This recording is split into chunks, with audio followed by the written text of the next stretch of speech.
please do like, share and subscribe and press the bell icon.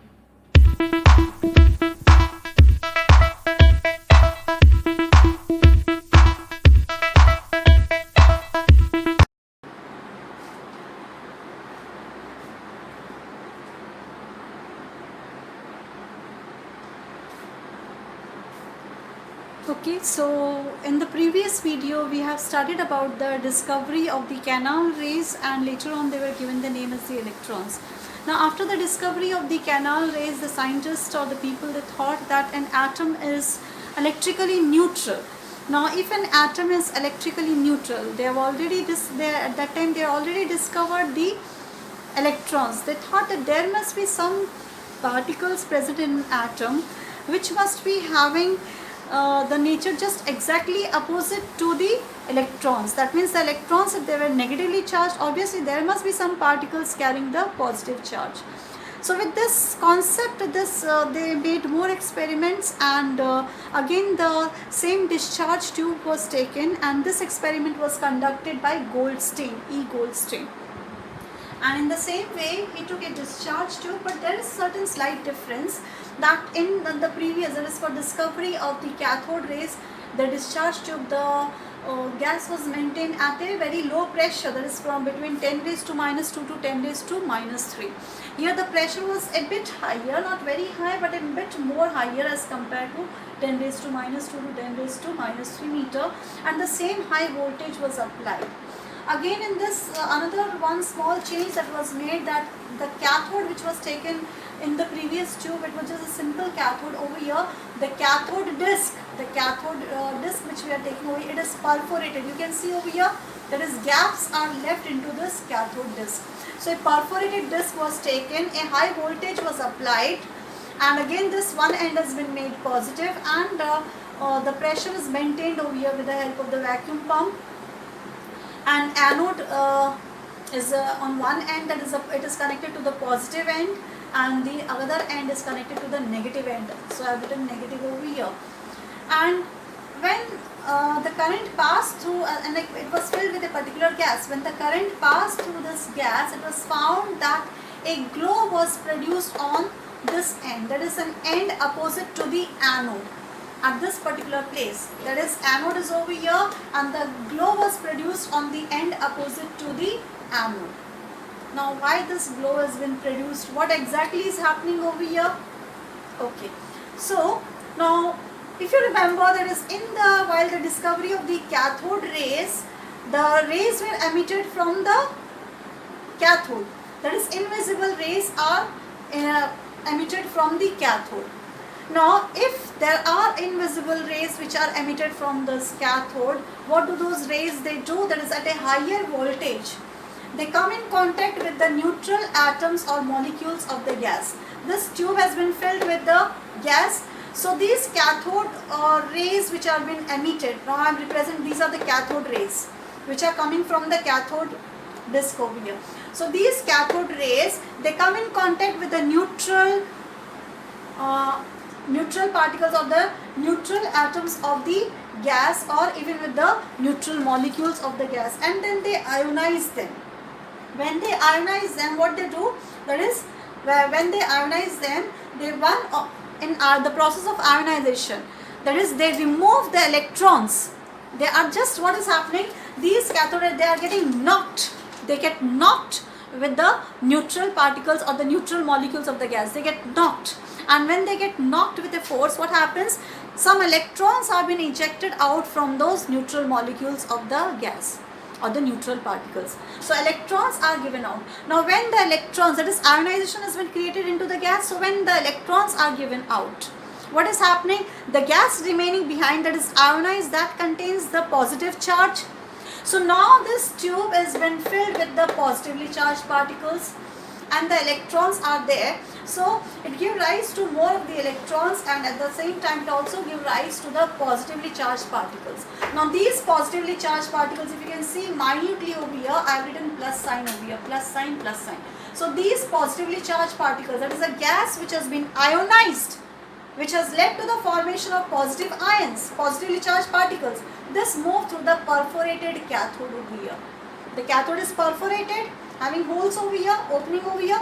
So these positively charged particles, that is when the after which has been produced after ionization of the gas, they pass through this perforated cathode and they produce a glow on this particular end, which is opposite to the anode rays.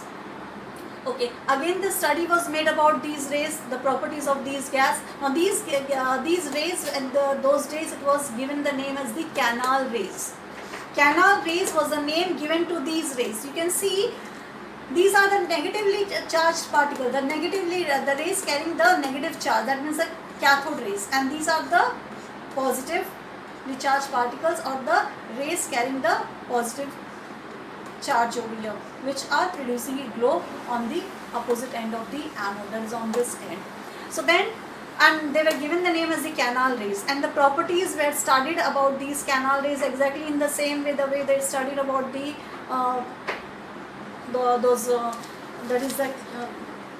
way that they have studied the previous rays, that is the way they have studied the electrons. So canal rays, they travel in straight line opposite to the cathode. The earlier those rays were given the name as the cathode rays, and these are given the name as the canal rays. So don't get confused. Both of them, they start with C. The cathode rays means having the electrons, and the canal rays, that means these are having the positively charged particles. So canal rays, cathode, don't get confused. So canal rays, they travel in straight line opposite to the cathode. So they are traveling in straight line. So these are traveling in the straight line, and here that is a if a cathode that has been applied, they will be just traveling opposite to the cathode. Now cathode is what? Cathode is, we know that cathode is negative. So if they are moving towards the opposite to the cathode, they are moving away from the cathode, they are moving away from the negative charge. So if they are moving away from the negative charge, obviously they are carrying the positively charged particles. So canal rays travel in straight line opposite to the cathode. They get deflects towards the negative electrode, and if they have been made to pass an electric field, they will be moving towards the negative electrode. That means they are having the positively charged particles. They also get affected by the magnetic field.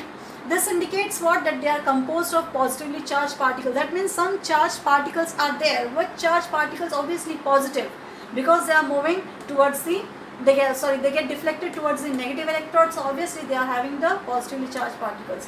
Then E by M ratio varies with the gas. In the previous case, we found out that the E by M ratio, this charge to mass ratio, remains constant, but here in this particular case, E by M ratio varies from gas to gas. That means these are having a different value of the charge to mass, depending upon the gas that we are taking into the discharge tube. Then mass of these constituent particles of the canal rays was roughly found to be, not exactly, was roughly found to be 2000 times or more than the mass of an electron. That mass of an electron, we have found out that mass of an electron was found out to be 9.108 into 10 raised to minus 28 grams. So this was found to be roughly 2000 times or more the mass of an electron. Then these rays, they produce fluorescence on zinc sulfide plate. That means some glow, some color will be formed when they have been made to fall on the zinc sulfide plate. They will be producing some color.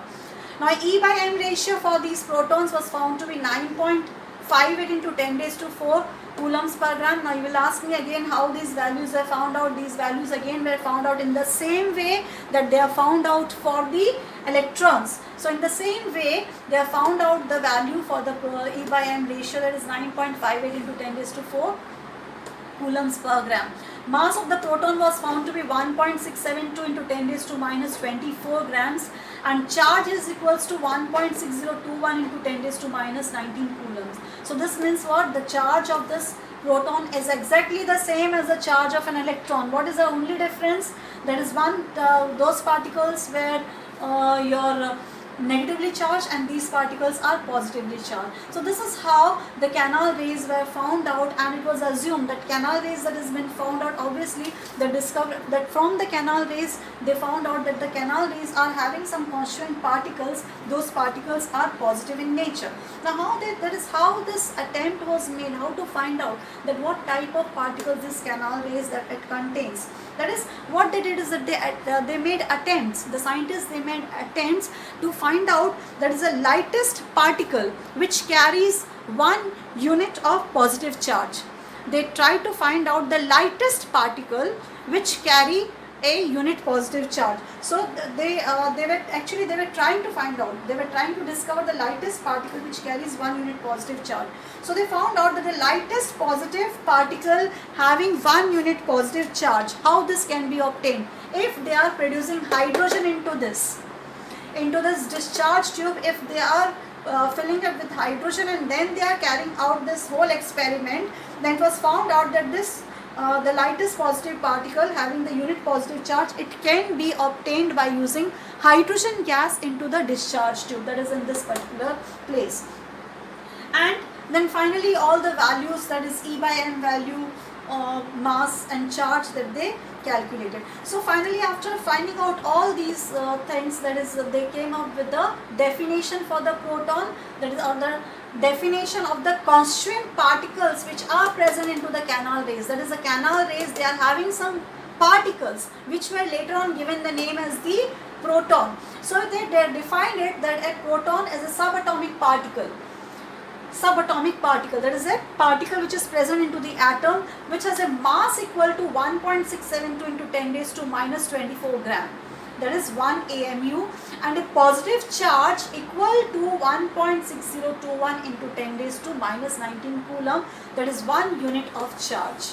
So this is the definition for the proton, that is a subatomic particle which has a mass equal to 1.672 into 10 raised to minus 24 gram, which is also equivalent to or equal to 1 atomic mass unit, and a positive charge equal to 1.6021 into 10 raised to minus 19 coulomb, that is 1 unit of charge. So in this way, the proton and the electron, they both were found out by the scientists. So I hope now you get a clear idea what we'll be finding out the next. Okay, thank you students.